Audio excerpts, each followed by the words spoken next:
Brilliance Audio presents What Hell Is Not by Alessandro da Vegna. Translated by Jeremy Parzin. Performed by Danny Campbell.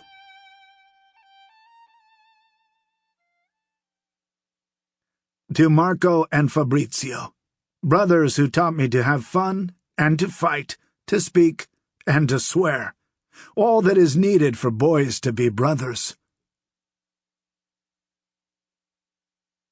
What is hell? I think it is the suffering of one who can no longer love.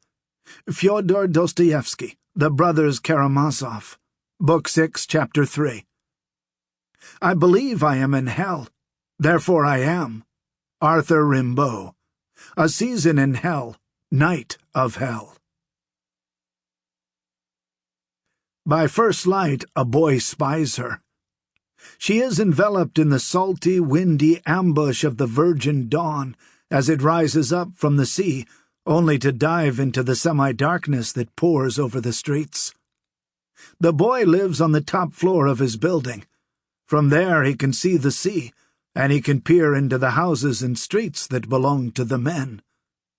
Up there he casts his gaze until it loses its bearings. And where the gaze is lost, the heart remains entangled as well.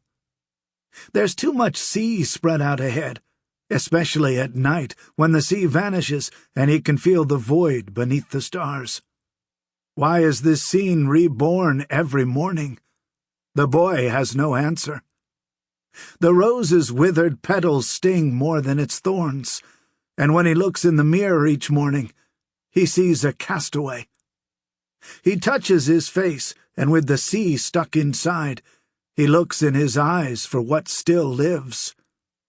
What still lives in her light, glowing on the last day of school.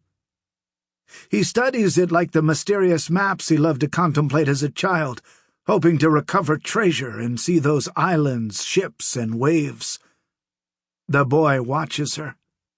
She's the one who rummages through his heart, in the tangle where dreams grow. Things bathed in too much light cast the same amount of shadow. Every light has its grieving, every port its shipwreck. But boys do not see the shadow. They prefer to ignore it. He covers his acerbic face with his hands, as if he could feel his visage with his fingers.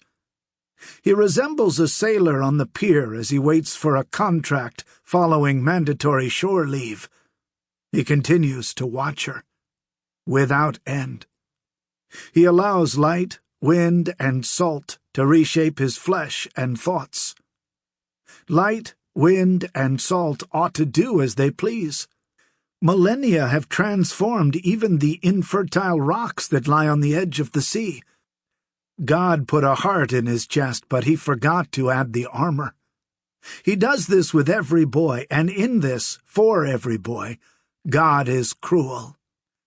The boy is 17 years old and has a life to invent ahead of him.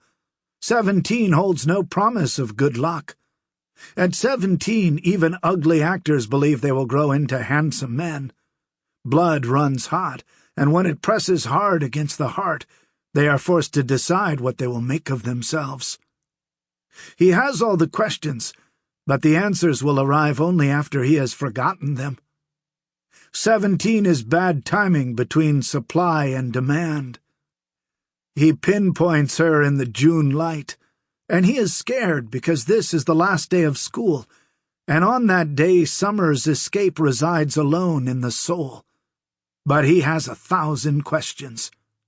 Life seems like those textbook equations where solutions are found in the lower right hand of the page, framed by parentheses. But he never gets the procedure right, and it worries him that 2 minuses make a plus, and a minus and a plus a minus.